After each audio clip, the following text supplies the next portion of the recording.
सृष्टि जयंत देशमुख, जागृति Awasthi, प्रेमवदा माधवलकर and many more. दोस्तों, इन सब यूपीएससी टॉपर्स में दो चीजें कॉमन है। पहला, सोशियोलॉजी ने इंपॉर्टेंट रोल प्ले किया इनकी सफलता में, एंड दूसरा, इन्होंने स्लीपी क्लासेस का कंटेंट या फिर टेस्ट सीरीज फॉलो की।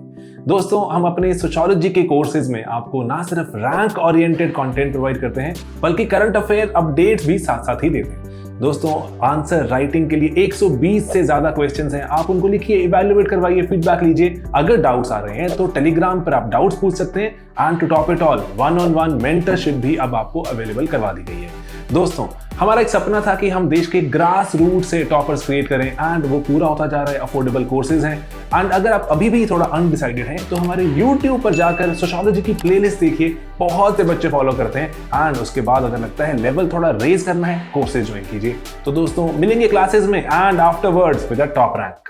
Hi, this is Devipriya Ajith. I have secured All India Rank 51 in UPSC Indian Forest Service Exam 2021 and Rank 573 in Civil Service Exam 2022. So first I will talk about the general things about the agriculture paper. Agriculture has two papers, paper 1 and 2. Paper 1 is more a kind of a journalistic paper. It is divided into 8 subjects like agriculture, economics, extension, irrigation and soil water conservation, forestry, like that.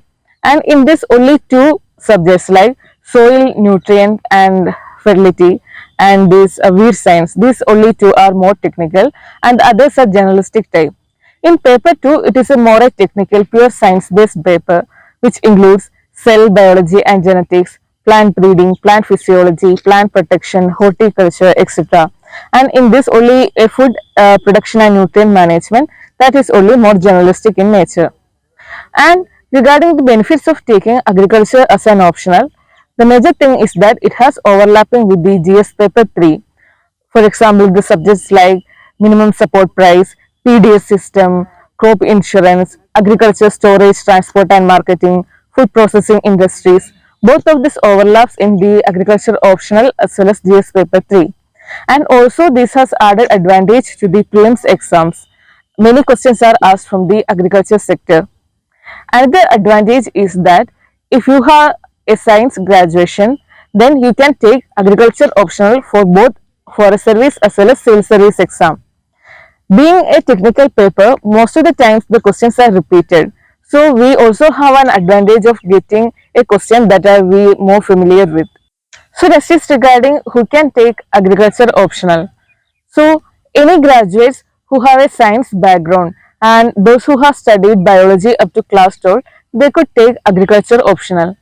As I said, the paper 1 is more journalistic type, and if we analyze through the subject, we can see that the 7 out of 15 subjects are more journalistic type that anyone could easily understand.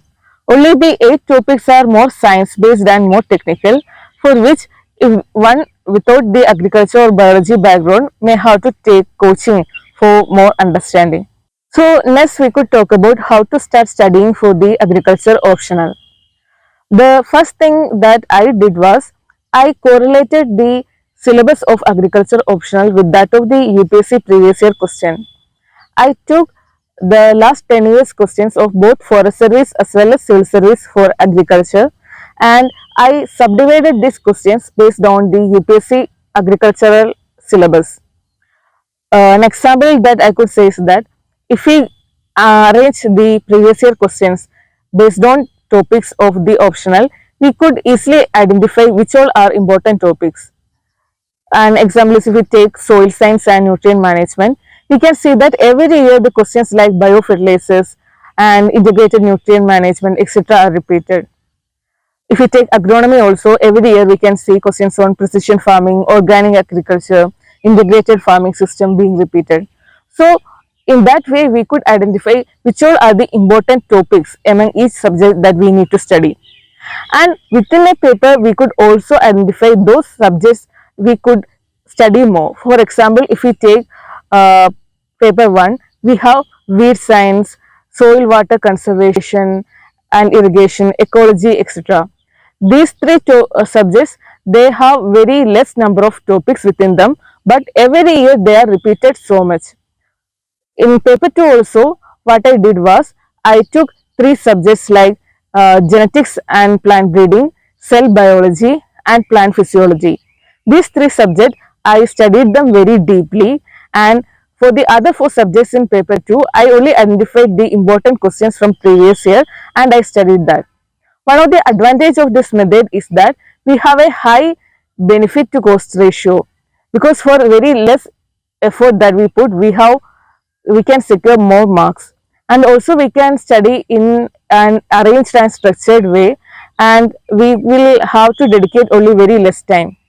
In case of people like working professional, for example, I was a working professional while I was preparing for UPSC. So in such case, within the time that is available to us, we could arrange our notes and we could identify the topics and study that. So next is regarding notes making. For notes making, we can either purchase ready-made notes from the market, or we can prepare notes ourselves by referring to standard textbooks and websites.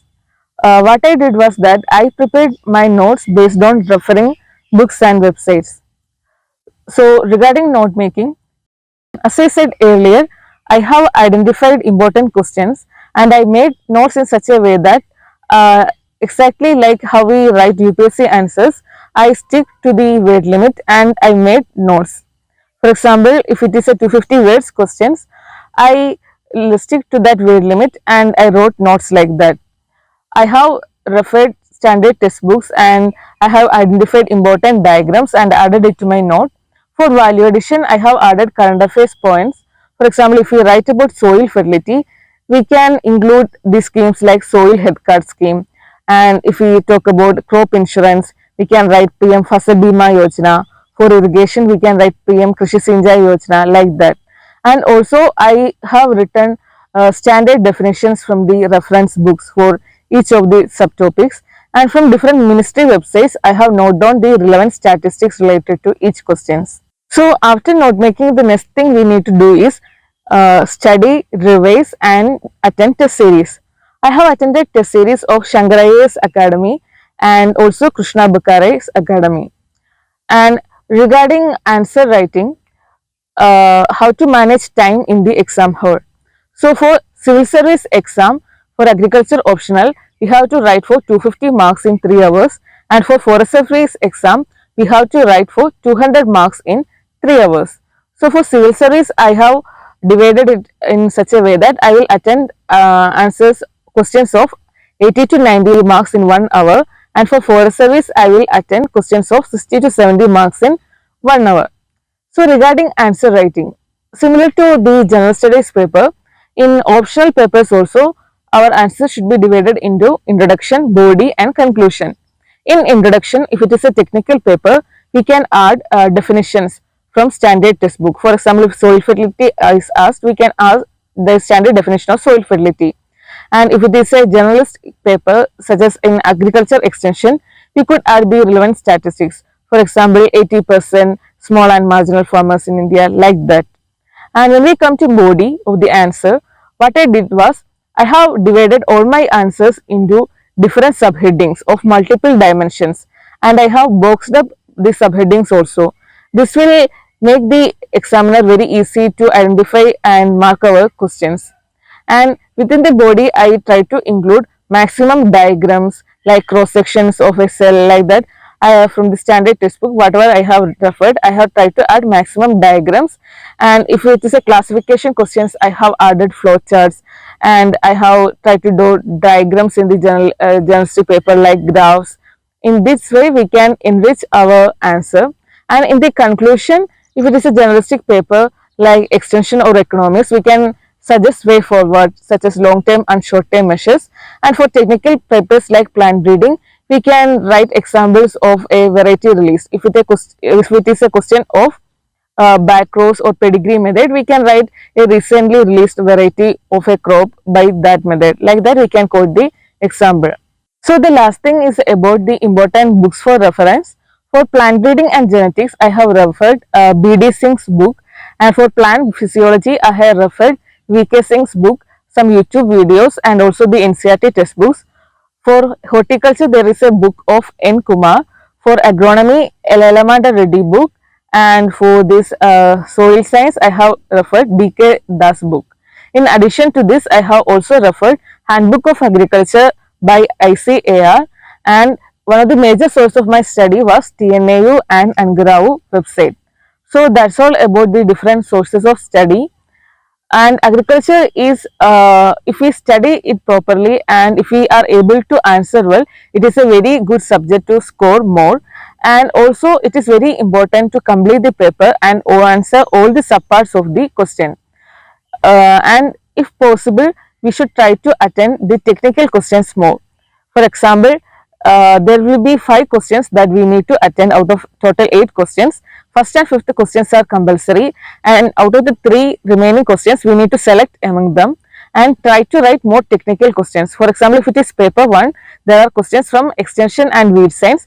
Try to write questions from the weed science if you know it, because those technical questions, the chance for scoring more is very high. So in that way we can write our answers.